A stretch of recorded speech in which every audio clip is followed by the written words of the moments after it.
Si vous avez des vieux gants qui traînent dans votre garage, faites super attention. Pas plus tard que ce matin, j'ai eu quelqu'un dans ma famille qui avait besoin d'aller bricoler à l'extérieur. Donc ce qui s'est passé, c'est qu'il a été chercher des gants, des vieux gants qui traînaient comme ça dans le garage. Et je crois que vous allez le sentir venir. À l'intérieur du gant, ce n'était pas une araignée, je rassure les arachnophobes, il y avait, dans la partie des doigts, il y avait une guêpe.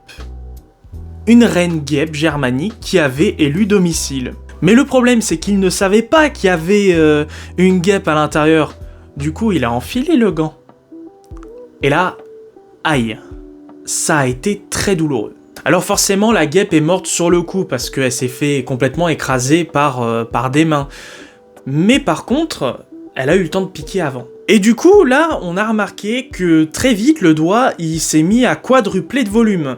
Je vous raconte pas comment c'était impressionnant à voir. Heureusement, dans cette affaire, il y a eu plus de peur que de mal, il y a rien de dramatique, ça a dégonflé au bout de 1 heure à peu près. Mais juste pour vous dire que si jamais vous avez ce genre d'objet que vous devez enfiler, même des chaussures, vérifiez quand même avant quand ça traîne dans des endroits où vous n'allez pratiquement jamais. Parce que quand vous allez découvrir qu'il y avait une araignée ou des frelons qui avaient élu domicile dans des bottes ou je ne sais quoi, vous allez me remercier. Et voilà, c'était tout, faites super attention à vous.